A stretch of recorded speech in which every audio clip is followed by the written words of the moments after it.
Support for Amplified Voices comes from the Restorative Action Foundation. Learn more at restorativeactionalliance.org.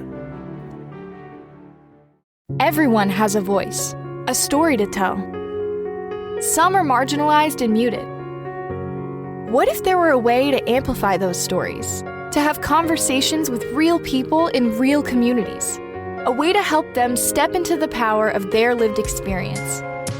Welcome to Amplified Voices, a podcast lifting the experiences of people and families impacted by the criminal legal system.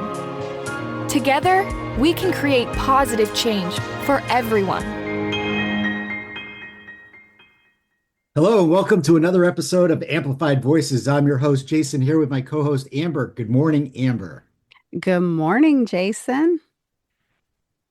Amber, today we have two guests with us. First, we have Fez and we have Vern, and later we're going to hear about Vez's story and a little bit about the Jericho Circle. Good morning, Vern and Fez.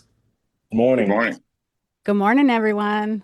Good morning. And can you tell us a little bit about your life before you entered the criminal legal system and what brought you into it? So I'm going to start off my childhood. So growing up, grew up with a family that we really didn't show affection. So there was always something there. You felt like something was missing. You felt like that lack of compassion, lack of love. Drug addiction, family full of drug addiction, and domestic violence also was involved there. And so it is a typical, when people describe, the broken house, the only outcome of that is either jail or death. It's chaos. So I grew up in Springfield, Mass. Actually, the North End to be specific. And I had my mom, my dad. Springfield, just for people who aren't from our part of the country, Springfield is just over the border from Connecticut, right? So even though I'm right outside of the Hartford area, I could come visit you and be there in like half hour. And Springfield is known to be one of those cities that has a lot of crime, right? Yes. Okay. So in your family, the makeup of your family? So I have an older sister and a younger brother. Okay. And that's both of your parents were in the home? At the time, yes. They eventually separated. I ended up going to juvie hall, and I'll get into that. So, growing up, you're missing that love. You're missing that affection. You're always striving to find that. So how else, when you become a little older, how is that reflected? Relationships. At the time, being young and stuff like that, I was very obsessive. I didn't know how to let go. So I ended up in some bad relationships. We're talking about young, 13, 14. I'm still a kid, And my mentality at the time was like, I'm searching for that love. I'm searching for that thing that's missing in my life. And I thought I would get it from here. So I ended up committing a crime. I ended up arson, to be specific. And I ended up in juvie hall. While in juvie hall, my mom and dad finally did separate. I ended up getting out after, I say, about 17 months. Amber, have we had anybody else who's talked about being incarcerated before they were an adult? Yeah, we've had a few. So for those people, they're not as familiar with the criminal legal system. Yeah. They know what they know from TV about what juvie hall is about. Yeah. So tell us the real experience. So unlike adult prison, you're considered juvenile. So they still provide schooling, good breakfast, good lunches and stuff like that. And they keep you busy. It's mandatory. It's not like you don't have a choice. You're a juvenile, you have to participate in these things. So they make sure that you're going to school, that you're getting fed, that you're exercising, the whole, whatever group unit you're in, because it's different depending if you're waiting trial or if you've been convicted of a crime. So depending that, then there's different structure. Now, once you get convicted, then they'll send you to a program. There's different programs depending the area. And then it's the same thing. You're still going to school. You still make sure you go to school, better food than upstate, and they make sure you exercise and stuff like that because they want to make sure, you're a kid. They want to supervise you as an adult. They offer mental health services if you want it. They counseling, and some of that is mandatory. Like they force you to, like, once a week or whatever, you have to go and you talk to your counselor and stuff like that. So they keep you in that structure, opposed to adult prison is like, they don't care. Your number. What was the vibe though? Did you feel like you were there and you were getting help that was going to put you on a better path? Or did you feel that you were in an environment that was going to take whatever you were dealing with and kind of make it worse? The choice is yours.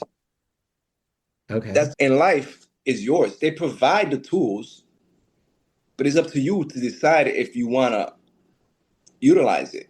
But you were 13 years old. I was, at the time I think I was like 15 to 16 around there. Okay, so 15, 16. So, I mean, Yeah. you're certainly not performing at the level of an adult. No. And you didn't have stable upbringing to begin with. They provide the programming, they provide the counseling, they provide all that. But when you're a young kid, you're not thinking of that. There was also sexual abuse involved in my life. And that contributed also to me committing crime. You combine the fact that I lack love at home, I'm searching for love, and then you get groups that show you that love, whether it's abusive or something, most kids gravitate to that. I think there was a TV show of this kid that was being bullied. It was Netflix. It became famous. He was getting bullied. And even though he knew he was getting bullied, he would still keep going to his bully because he was getting something from it. Even though it was negative, he was still getting something from it. And the same thing is when you're growing up and you lack something, my family, no communication at all. So you develop certain perspectives and you're a kid, you really don't know. I go to juvenile and I did mention that I was sexually abused. And so that's where the counseling started. They made me go to counseling and I would see them regularly. But unless I was willing to really utilize those programs, then it doesn't matter. I'm not saying the state doesn't provide it. The state does provide it. But in the culture today and society today, what is being put forth doesn't show kids how to utilize this system, doesn't show kids how to really improve and grow as an individual. Fez, I really appreciate you sharing that perspective because as you're speaking, I'm thinking about, first of all, I'm sorry that you encountered abuse. So, just taking a pause to recognize that and acknowledge that. Mm-hmm. I think you mentioned a few key points about young people.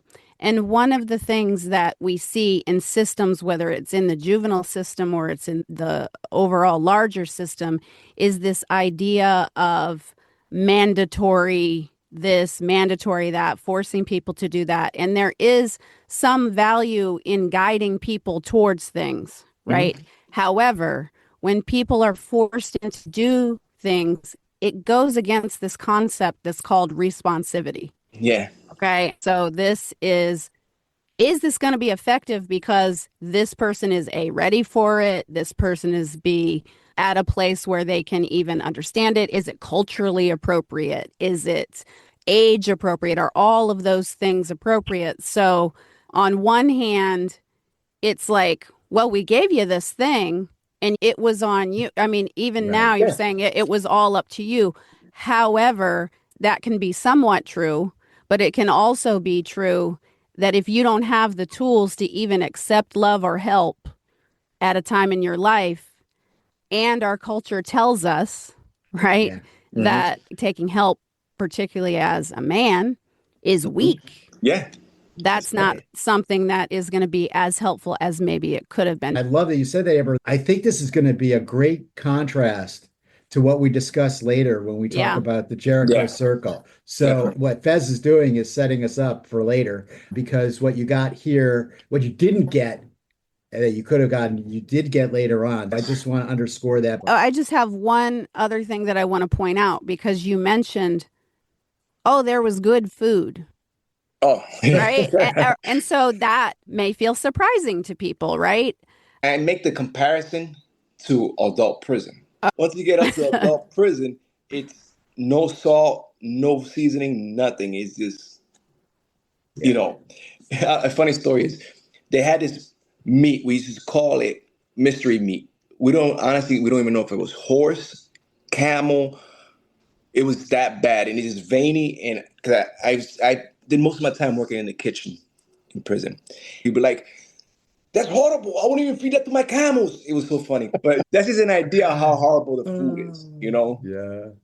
So going back to juvie is, they provide certain things. They get mandatory, school. They make sure you go to school, counseling, programming, exercising. But again, if you're not in the right set mind, you're not going to utilize that.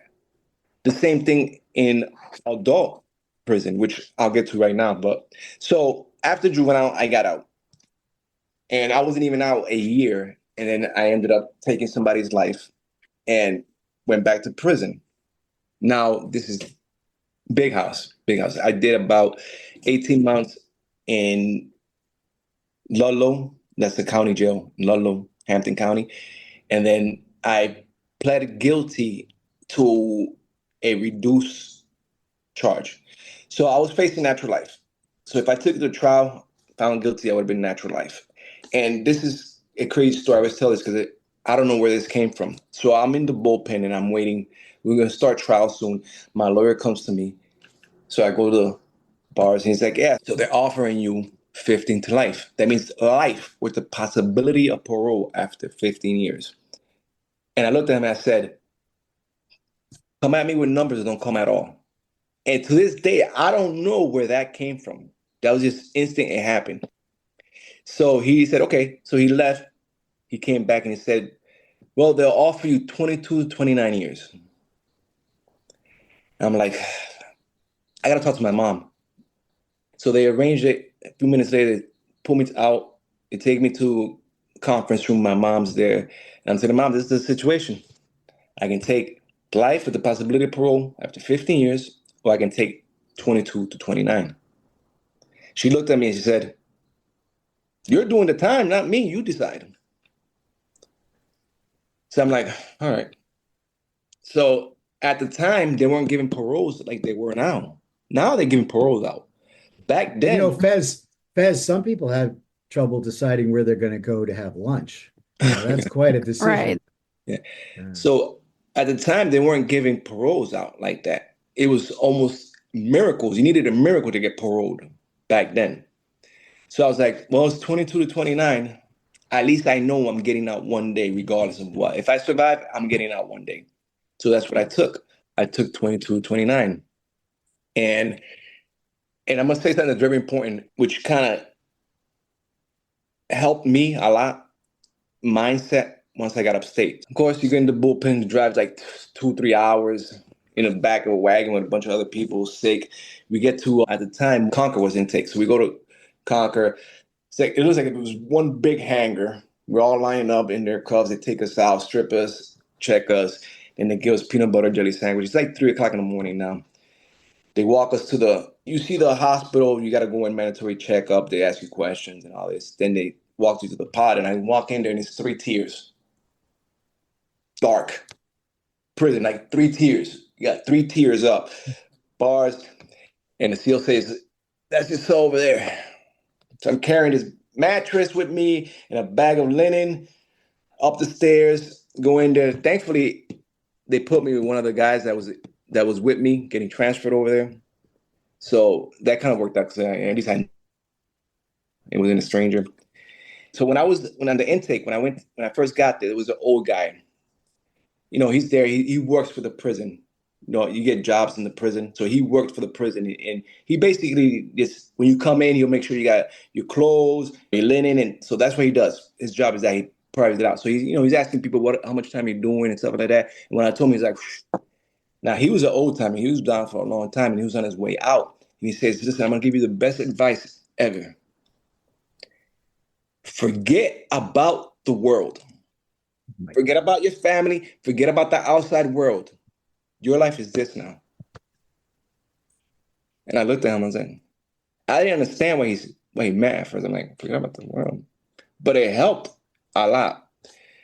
So intake, from there, I wasn't even in Concord. I think I was in Concord for about a month because they had just opened Sousa Baranowski, the Supermats. So they were just shipping everybody over there to fill it up. So after like about a month, I got shipped to the Supermats to Shirley, and I was there for almost 8 years. Now, the whole time I was there, I worked in the kitchen. Then I got involved in Native American Circle there. That was my first experience with the Native American Circle. I started getting involved with that. Now, my whole thing is I got to get good time. You know, my mentality was still street mentality. And people that knew me back then, they'll tell you, I used to talk and say, I don't care. I'm going to do my time. I'm going to go get out and I'm going to finish what I started. That was my mentality at the time when I first got to prison. I'm like, I'm a stubborn person, very strong-willed, strong-minded. And when I set something in my mind, I got to do it. I don't care much. I'm going to get out and I'm going to finish what I started. And my mentality for the whole time was the mats. It's a different atmosphere. They closed Walpole, so they had all the Walpole guys there. So it was just mayhem. What year did you go to prison? I went to in 97. I went to county. 99, I was upstate. Beginning so of what you're describing now happened in 1999. So that's quite a while ago now. Yeah. And when you say finish what you started, the idea, what does that mean? The violence, I still wasn't that mentality. I'm going to get these people back. They caused this. I wasn't taking responsibility. I was blaming them. I was like, you made me do this. I'm not getting into details of the crime, but it was something stupid. Really, it could have been avoided. So what you're describing is when you got into prison, you had one way of viewing the world and something changed. Yes. Something came into your life that made it change. Yeah. Can we talk through some of that? Yeah. I said it from the beginning. The individual has to make the choice to change. So when I was in the mats, my mentality was, I'm going to do as much programs as I can because I want to get that good time. I want to get out of prison as fast as possible. So I was doing every single program for the good time. Not necessarily because I want to be rehabilitated, not because I want to change, because I want to get out as soon as possible. Right. So that was when I first came in, that was my mentality. I want to get out and get some payback. These people made me do this because I was not assuming responsibility. I was like, you made me do this. You gave me no choice. You made me do this. So I'm blaming you. I'm not taking responsibility for what I did. I'm blaming you. And that was my mindset at the beginning of the years. I got involved with the Native Circle in the mats. And that started something in me, you know, the teachings and learning. And then there was an incident in the mats. Some may know about it, some may not know, where the Gagan, the priest, got murdered. I don't know if you're familiar with it. So at the time, there's a priest, he got convicted and got arrested. So he got murdered in the mats. So it started this whole thing of why was he even there? This old man, this old priest, why was he even in the supermats? So that started this whole overhaul of the point system, because the level of prison you're in is determined by a point system. So they basically redid it. And because I was in the mats for like almost 8 years, they're like, yeah, you got to go. You're not an issue. You're not a problem. This is a facility for problematic people. So a bunch of us got kicked out of there. Literally got kicked out. Yeah, you guys are leaving.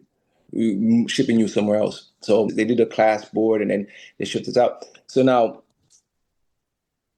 there's a group of guys that I know that I met in the mats, and we literally did the whole bid. Like when I got to the mats in 99, they were my unit, Alex, Cuz, Bigger, Chris, you know, and then we all got shipped out. They left like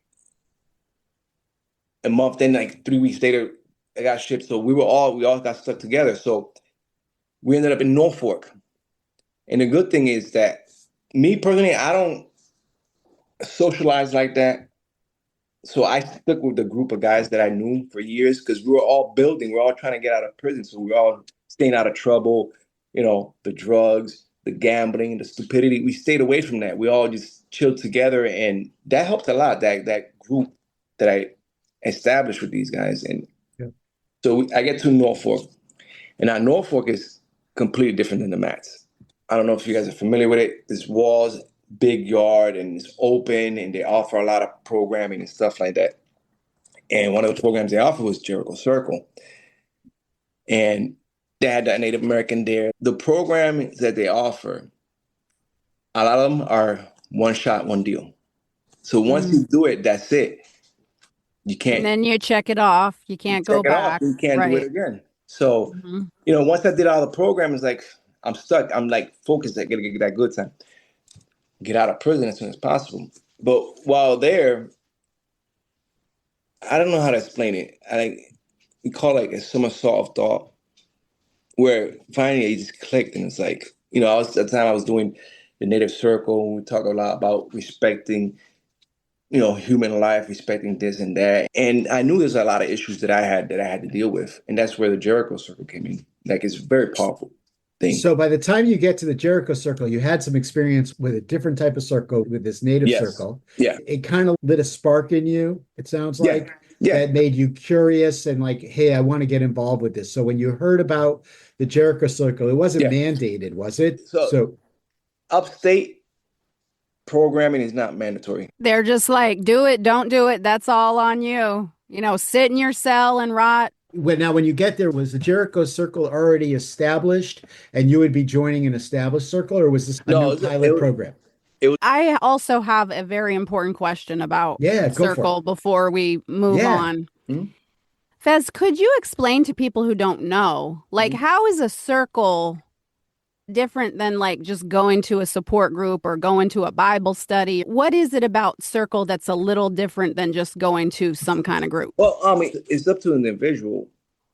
See, the Native Circle is called a circle. We're all connected. It's the same. It's the religion.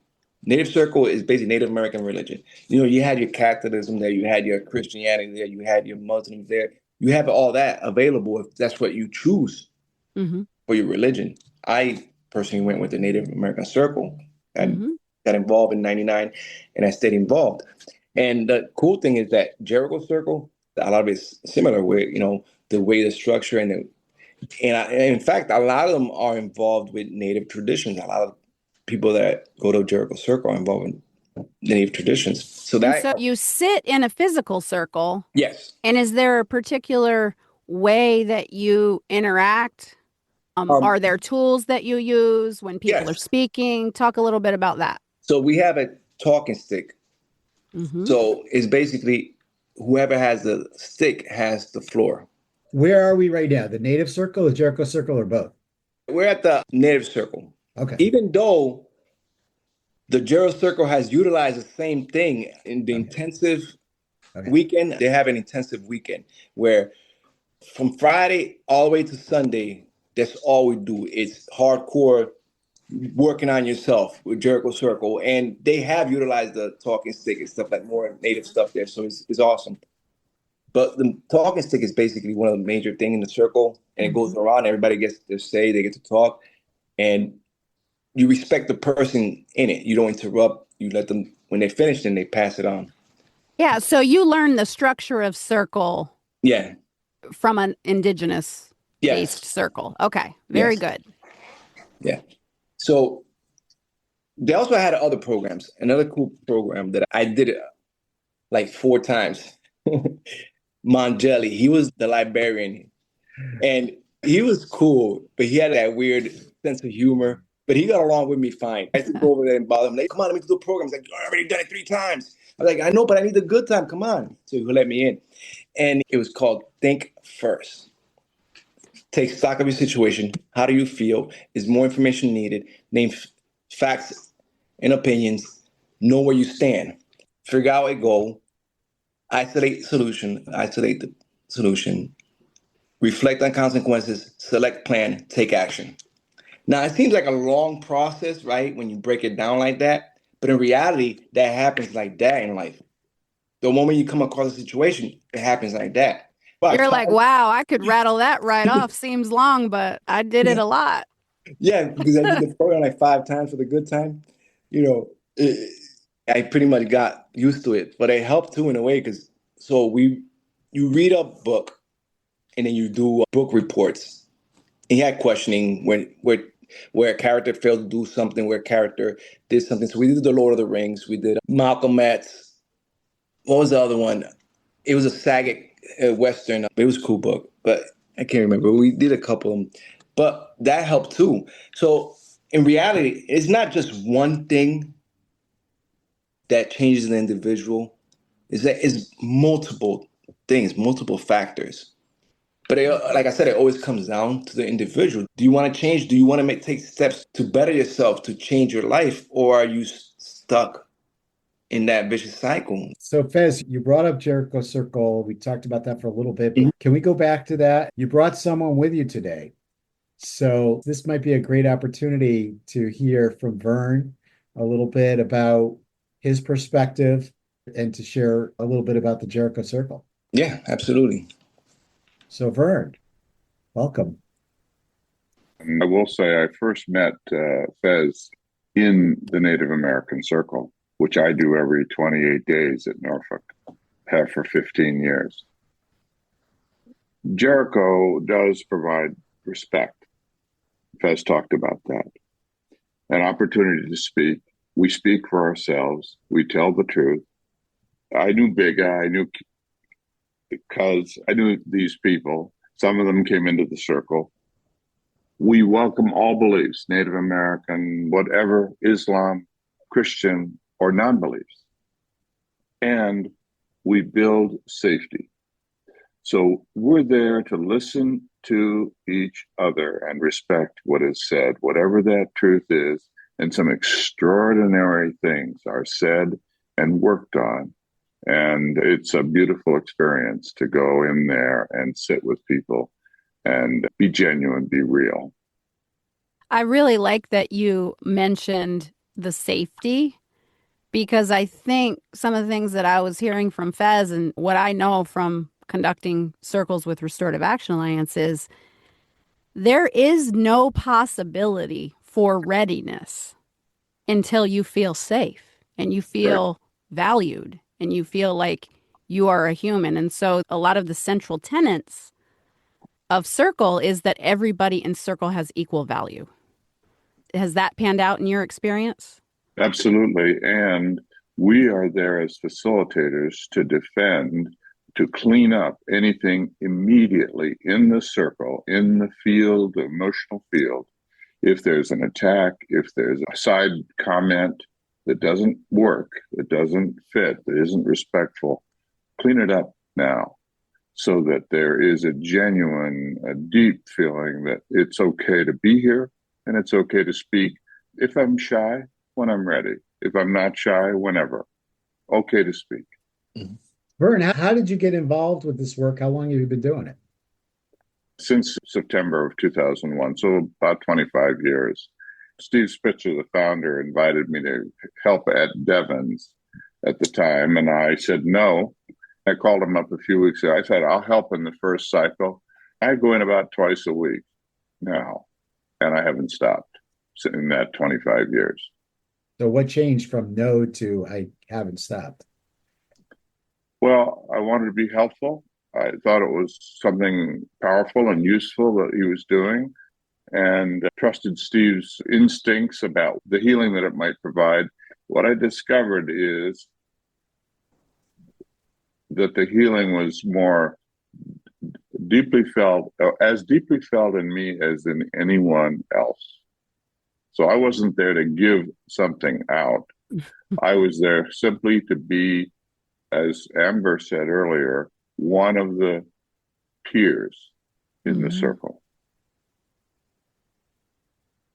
And Fez, did that pan out in your experience in terms of the circle keepers or facilitators or however they were called? Well, what I've come to realize that a lot of people, when they get to Jericho Circle, they're ready. They're ready to start changing their lives. And that's my experience. Like most people that come to Jericho Circle is because they know there's something there that they want to change. And as far, yes, there is structure in Jericho Circle, and that's the key thing. We want to make sure that everybody always feels safe. At any point in time when you're doing work, it's an individual thing. We ask, who wants to do work today? So the individual is because he wants to do work. And at any point in time, we tell them, if you feel unsafe or anything, Speak up. We're here for you, to support you. And again, like I said, we don't give advice. We don't give opinions. We let you, the individual, figure it out. And we just guide you. We just put forth healing and hope that you find that healing that you're looking for. So what's your role now, Fez, with the Jericho Circle? I mean, you're out of prison, right? Mm-hmm. So you went through the program, you were doing the circle in prison as a participant for years, Yeah. right? And now you're outside, but you're still connected. Yeah, absolutely. This is family. I mean, when you go there, people share very deep traumatic events in their lives. We're there supporting them. And we break bread. There's a saying that we use in prison. Once you break bread with somebody, because you don't break bread with just anybody. And when I say break bread, is you eat with an individual. Would you feed it to your camel? Yeah. Even if it's the meat you fed to your camel, at least you're doing it together. But once you do that, you build a certain bond. It's different. So I'm still involved with the Jericho Circle out here. It's called, what is it, Man Project out here? Mankind Project. But also Fez joins us at Bethany House in Millis. We meet every other Saturday for 3 hours. And what is Bethany House? Bethany House is a halfway house for men released. So there are residents there, and we work with them and those who come in, like Fez from Worcester or some other area. And we're looking at forming one as well in Springfield. We've had them in Mattapan, Dorchester, other locations, West Roxbury. We've had other circles, but this is the active one now. And Jericho Circle is mostly Massachusetts. I know you're in Connecticut now, but where else? Well, we're at Warren in Maine, which is about 1,000 residents. We have been in ACI in Rhode Island, and not currently. It depends on staffing and people that are available, because you have to commit to and be there 2 people at least every week. And you've got like $1 million budget, and it's coming from the federal government, right? Negative. The money is dear. It comes from contributions from participants, and we don't get any state or federal funding, and not very much. We have some grants, but they're small, $10,000, $5,000. It doesn't sustain us very long. The weekend intensives have costs. All the people who participate are volunteers and unpaid. No mileage, no stipend, no gratuity. Wow, that's a lot of big hearts right there. A lot of big hearts. Yeah, I mean, hopefully just talking about it, I know that you and some of the other folks that we've met with Jericho Circle are on a push right now to try to get the word out about Jericho Circle. Yes. So, hopefully this podcast will help do that, and other things that you're doing. Are there other ways that we or others can help promote Jericho Circle out in the world? What do you think? Well, I would say we work with CPA, and I know the acronym, I'm sorry, but Community Partners. It's Community Partners in Action, which is an amazing group here in Connecticut. And they're well-funded and have some really solid operations, and we've partnered with them on a couple of things, doing some training. But your question, what can people do? I think I would say the first thing is to get involved in a giveaway. It's to see the action, the results, the involvement, the gift in return from volunteering, going inside. It's amazing. You referred to circle keepers, and I would imagine different ways of volunteering are very similar. I know that I find as a circle keeper, I often am so blessed and supported by my circles that I'm like, I'm receiving a gift, right? Like This is the gift that I'm receiving. And I would imagine whether you are circle keeping or you're doing some admin work or you're doing some different things that are supporting this type of work, that is very, very rewarding. It is. And what we do call the men inside, and we also work in Framingham. So there are women in the program facilitating and as participants. Those who pick up skills, and there are facilitation skills, questions to be asked, ways to hold the energy and the pain and the difficulty. So we offer the training, and when someone gets to a point, as with Fez, who's a bright guy and very able, very skillful, when they get to the point like Fez, we call them circle guides. Love it. And they are people who can raise their hand and say, I'll facilitate. You got an issue? Let's bring it into the center and go for it. Mm-hmm. And Fez, what has that meant to you?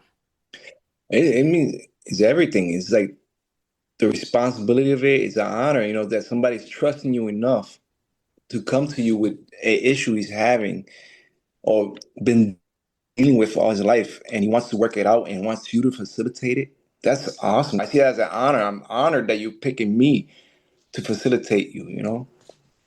And at one point in your life, that isn't even something that would have registered or you would have even imagined would be available to you, or you might even want to do. Yeah, absolutely. So taking it back to, when you were first incarcerated, all you were thinking about was getting even, retribution, and that sort of thing. Yeah. And what you're describing now is a person who gives back to others very generously. And, you use the word family, but like it's very loving. And so it sounds like you've really gone through a huge transformation personally from where you were to where you are. A lot of it you would credit, based on what I'm hearing, to that native circle, which then evolved into being able to participate in the Jericho Circle. Yeah, this is a big part of my life. The native circle and Jericho Circle are a big part of my life. They are my life. The teachings and the lessons that I've learned in both circles have changed my perspective, my life completely. And I'm hoping that, eventually pay it forward and leave something behind so that other generations can utilize the same techniques and grow from it. And how did you eventually come out? Did you serve the whole time like you talked about at the beginning? I did 22 years. I ended up doing 22 years out of 29. And when did you come home? It was, 20. I've only been out 5 years. So okay. It was like 20, around there. So you came out during the pandemic, the beginning of the pandemic. Right before that pandemic.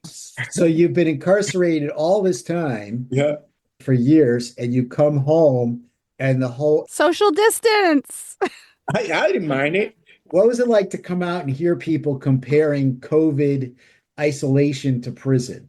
Right. I used to laugh about it. It was like, to me, it was nothing. It was like, I don't mind being in my house all day, or to me, it didn't affect me. Or it was freedom, right? Freedom. This is freedom. Yeah.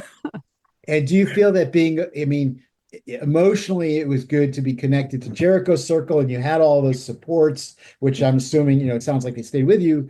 But did you have other barriers to rebuilding your life and starting over? Yeah, absolutely. I relocated to a different city, and I was at a halfway house working. So I came off and running. I already had plans. I was working. When I went to a pre-release, they got me a job. So I was already working at Matt's and Leo's, great restaurant. I was working for them 6 months before I actually got released. They offered to keep me because I was a good worker.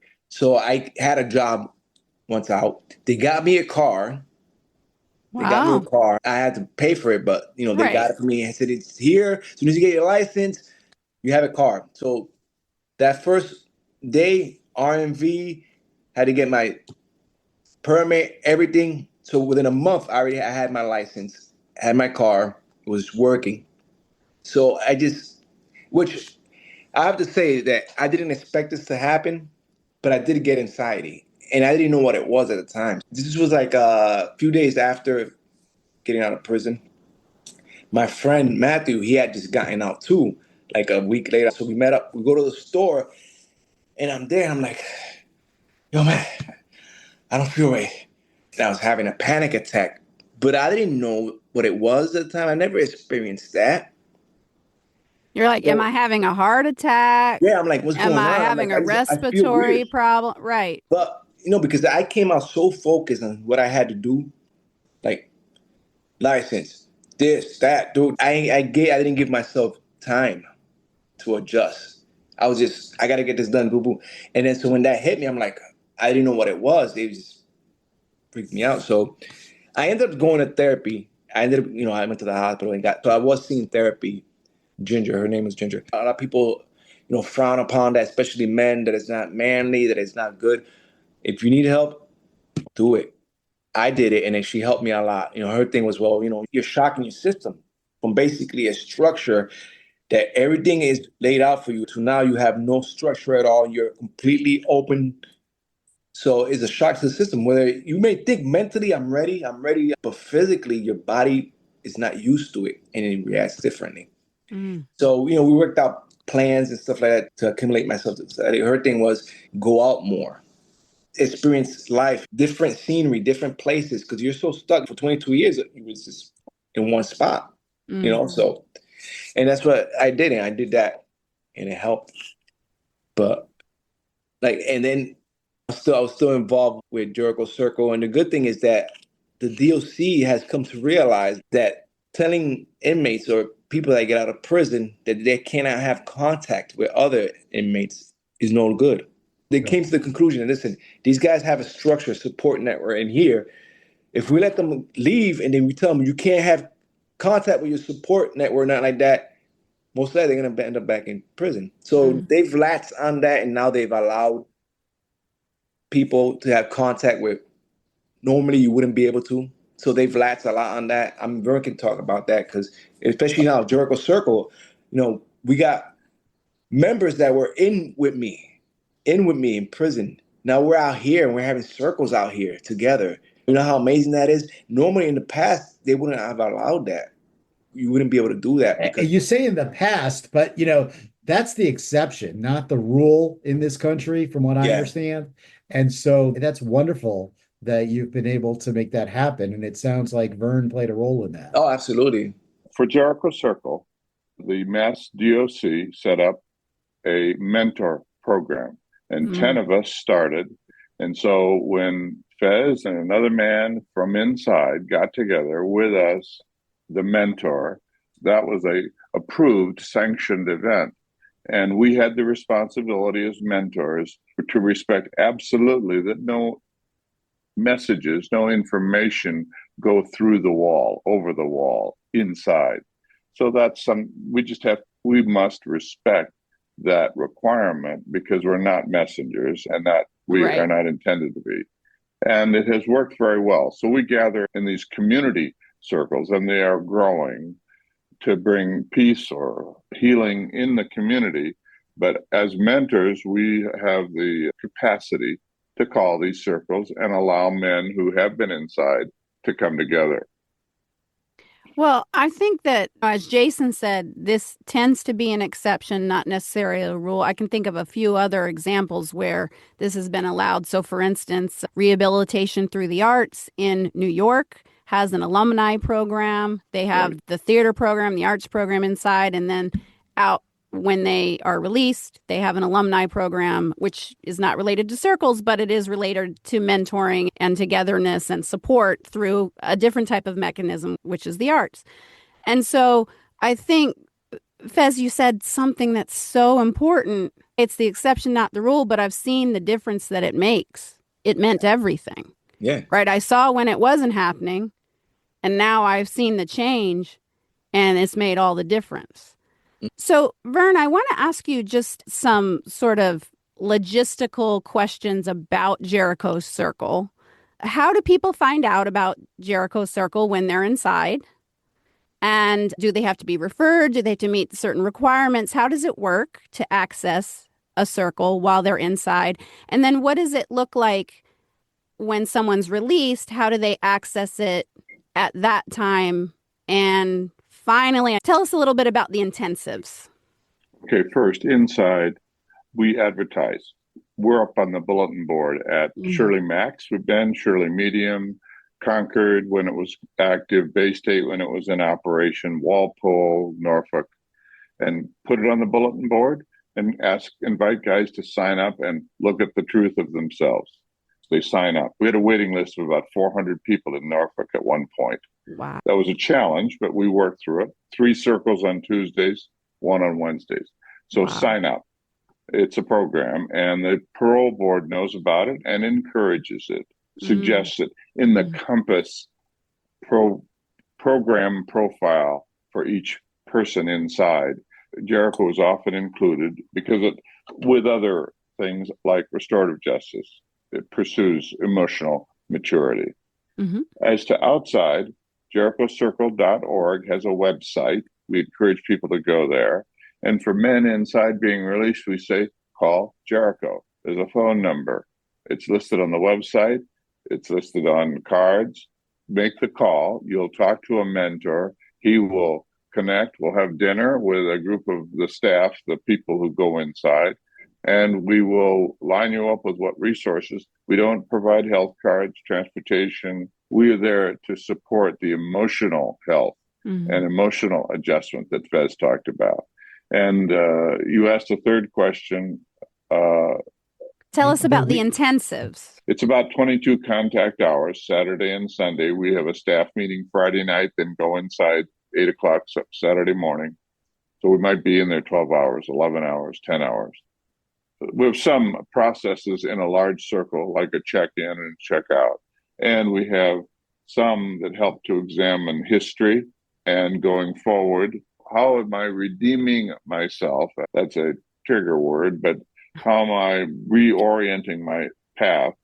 And about half of our time is in small circles. So there are 8 to 10 people, and there's an opportunity to go deep and work.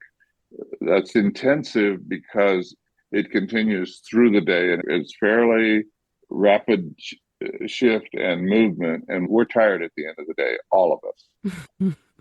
We do that about twice a year in Norfolk. Yeah. Vern was talking about when guys get out here, the important thing is making sure that we keep the integrity of the program. Our interactions with Jericho Circle is on a professional level. And we keep it that way because we don't want to mess it up for the other people behind us coming after us. You know, if we have a circle coming or something like that, and you want to get to it, well, this guy lives here. You can probably pick you up in that capacity. So just make sure that is put out there. And the intensive, they're amazing. I mean, I did 3 in Norfolk, and I visited one out here because at the time I was working, so I couldn't really go. But I stopped at the campsite, and I was there a few hours and participated. And they're very intense. You know, like I said, we go into different groups, circles, and you become familiar. We give out little rocks. I got to go collect my rocks, too, from other people. You know, the little things we do, and we break it up, little games, livelies, and stuff like that. But it's an intensive week. Like, you're going to be drained. Like, you go in there, you're doing work, you're working in yourself, and you're there all day. Like, you know, by the end of it, you do feel drained, and you got to take that time to decompress and gather yourself afterwards. Can you give us a picture of your life now? We talked about your picture, you know, describing your life before all this started. Yeah. What's now? Are you working? You married? Do you have a relationship? Do you have, what's going on? So now I'm working for Greenwood Roofing Services. I started out so I've always worked in the kitchen aspect. So I stayed at Max and Leo's when I first got out. I worked there for a year and some change, but the drive to commute was too far. So I started working at 99. While working the 99, my good friend said, you can come work with us. So I started working with him. So I was working during the daytime in the stone yard, which is basically breaking rocks. They do vinyl tiles, like rocks. So basically rocks into conveyor belt. So I did both jobs. I would leave one job, go to 99. I did that for almost 2 years. And so then I decided I was going to get my CDL. So I started so I was working the stone yard in the morning, going to the restaurant at night. Wednesday nights, I would have to go to school. And Saturday and Sunday, I was going to school, driving to near New Hampshire for the school, for New England Tractor Trailer School. So I did that. I graduated. Unfortunately, because of my felony record, I was having trouble finding a job driving. Like, it was horrible. Like, I drove one time to North Carolina to the school. After being a week, they let me go because of my thing. Then I went to Alabama. I was there a few days, and they let me go because of my past. So a good friend of mine, which was part of the Native Circle, he told me, hey, listen, they just lost their driver here in Greenwood. call. So I called. I started working for them as a driver, driving the trucks, dropping off, picking up materials, stuff like that. And then I got promoted. So now I'm the warehouse manager right now. So now I run that warehouse. And I got married. I got 2 dogs. Those are my kids. Little dogs. So, I mean, life is good. I mean, I'm still involved doing things that I love. Native Circle, Jericho Circle, working. I work hard. I work a lot, but it's good. I mean, Sounds like a full life. absolutely. Then again, my mindset is different than a lot of people. You know, people get caught up in these insignificant things, and I'm like, listen, I'm lucky to be out here. You're You know like, what I learned what's important in life, Yeah, right? absolutely. There's still people that I'm in touch with that at this point are never going to get out. You know what I mean? Yeah. Even just the life I took. So the way I see this, I'm putting forth healing, love, and trying to contribute something bigger than me. I want to feel by the end of my journey that, yeah, I messed up. I did a lot of things, but I made up for it at the end. I made up for it with interest at the end. And I contributed to make up for all the bad and stuff I did. So that's my mindset. I try to put forth love and try to put healing out there in everything I do. Love that, Fez. I want to point something out that really touched me that you said. You know, you were talking about the time where you were working several jobs, you were trying to do something for yourself, you're trying to advance. And we often hear people that have similar experiences. And when I often talk to potential employers and things like that, I always say to them, if you would like the most reliable workforce, right? Yes. Or the hardest working people, Yes.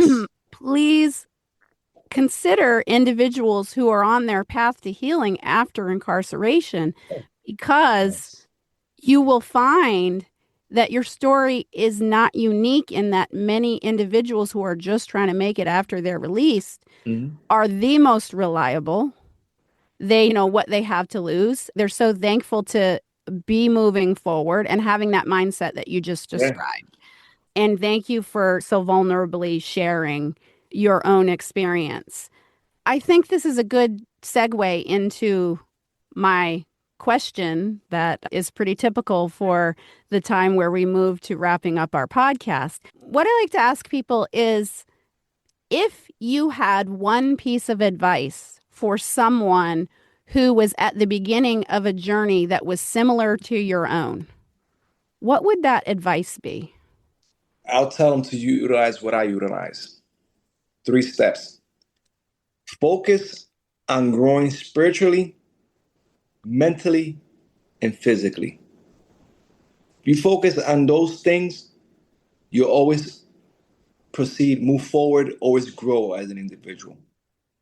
And that's what I did in my journey. I focused spiritually, always feed that spiritual aspect of me. Mentally, don't stop trying to learn. Always continue to learn. Grow mentally. Knowledge is power. You can never know too much. And physically, this vessel that we're utilizing, borrowed time, take care of it. Take care of it. It'll take care of you. If you focus on that, you'll do good. I love that. Vern, do you have any last thoughts? Yes, thank you. I would say the spiritual, mental, and physical health also bring psychological and emotional health with them. They come along as passengers, and it allows a maturity. And I love doing lodge with Fez outside now and community circles with him. So it's about taking the step, being vulnerable, and getting involved. All right. Thank you both. This has just been a really amazing conversation, and the work that you're doing cannot be highlighted or uplifted enough. It was a real pleasure to be here, actually, with the 3 of you. I want to highlight, I don't want this just to go by without acknowledging that Amber has done a tremendous amount of work in the world of circles, both researching, taking training, and then introducing them to us at Restorative Action Alliance, and leading circles, which she's been doing for a number of years, both in-person and virtual circles using the computer with Zoom and that sort of thing. Amber, it's always an honor to be doing this podcast with you and this work with you. Vern and Fez, thank you so much for being here today and talking with us. It was wonderful to hear. I knew a little bit about Jericho Circle before we started based on some of our conversations, but I've learned so much more today. I hope our listeners have learned that it's either sparked them to get involved with Jericho Circle if they're local and they can, to reach out to you if they can, or to seek out ways to do things similar in their own communities. So thank you so much for being here. And until next time, Amber. We'll see you next time. You've been listening to Amplified Voices, a podcast lifting the experiences of people and families impacted by the criminal legal system. For more information, episodes, and podcast notes, visit amplifiedvoices.show.